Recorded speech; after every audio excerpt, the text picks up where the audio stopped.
Day 2 of the PDAC here in Toronto. Joining me now is Rick Rule of Sprott Asset Management. Rick, thanks for being with me again. Daniela, pleasure. So Rick, as I look around, full crowd here at the PDAC in Toronto, I thought the industry was suffering. Well, that's a very good point. Some of the walking wounded are here perhaps for their last shot, but the truth is what you hear in terms of the financing available to the industry is a mixed message. There is actually a lot of money available, but the industry has to do a better job of delivering value to the investors. The investors are getting a lot more selective. The generalist investors have learned a lot of lessons, many of them unfortunate, in the last 3 years. To suggest that there isn't money available is ridiculous. There's lots and lots and lots of money available. It's just going to become available to a much more select group of players. That'll be the message. Okay, interesting. So it's the survival of the fittest, and we saw the weakest exit, Rick? I would suggest a survival of the finest. Some of the good guys are not very fit. They became too aggressive and spent too much money, but they will get funded. The things that won't get funded are the sort of TSXV agglomerations of butchers, bakers, and candlestick makers that had no business in the mining business to begin with. If you will, the car salesmen are going to go back to selling cars, and the business will finance real true mining people that have the ability to add value. How about the other issues, though, of rising cash costs, of dwindling resources being found? Are those real issues for you, or do you think those are overblown as well? I don't think they're overblown. I think the most interesting issue in front of us is the pressure for increased social take. Everywhere you look around the world, the governments want more of the slice from mining. The difficulty is with the increase in other costs, there isn't that much left over. There's expectation in community of greater free cash from mining, but if you look at the free cash that the mining industry has generated after capital employed, the problem is that there isn't any. If you look at the major mining companies in the last 5 years, they've written off $50 billion in capitalized expenditures. The host governments are looking at mines as though they were geese that lay golden eggs, with them not having to put up the $50 billion. That'll be a real true challenge. The other challenge, of course, is that while we might not be at peak oil or peak copper or peak gold, we do seem to be at peak engineer or peak geologist. The ability not to attract merely trained people, but good trained people is going to be a real issue for the industry. Hoping people your age can come up to retire the people who are my age. Well, I think it's a little too late for me to change career, Rick, but what do you think needs to happen in order for us to see a change? The market will take care of it. We don't have to do anything. We just have to suffer through the interruptions that will occur.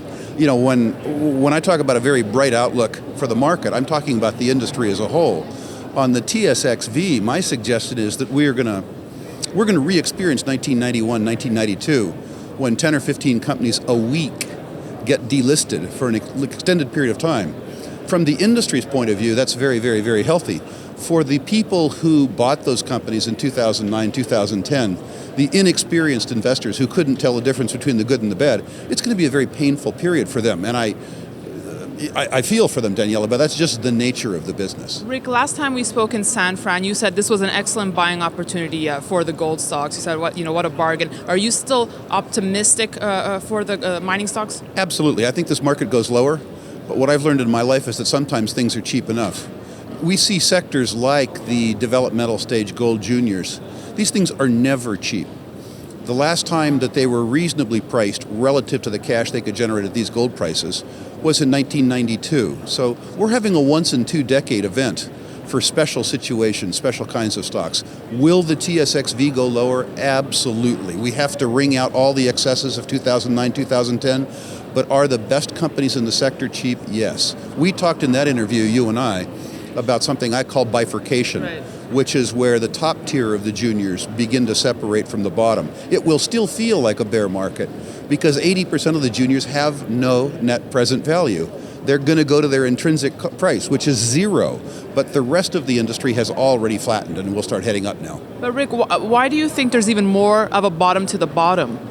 Well, for one reason, right now, there is, right now, like this week, there is a lot of disintermediation. There's a lot of redemptions in the funds.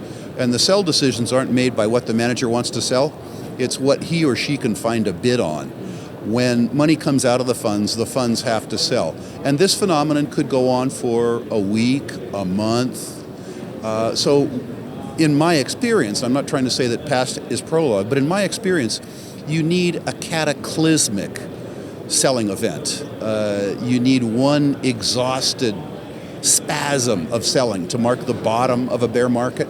And although we've seen a pretty interesting, consistent decline, it's been a steady decline. We haven't seen that one capitulation, exhaustive selling phase. And I think we need to see that. Okay, so a little bit more misery before we get to the good stuff, right? Yeah, one dramatic piece of misery. Okay. My experience has been that markets like this end in a really spasmodic downside episode where people who have been hanging on, waiting for the market to turn, just say, I wish I had never learned to spell mine. And then it gets good again. Rick, finally some thoughts on gold. What's your sentiment towards the metal right now? I think the same thing, lower, then higher, and I'm afraid much higher. I say afraid. Gold usually responds well to crises, and crises change people's lifestyle.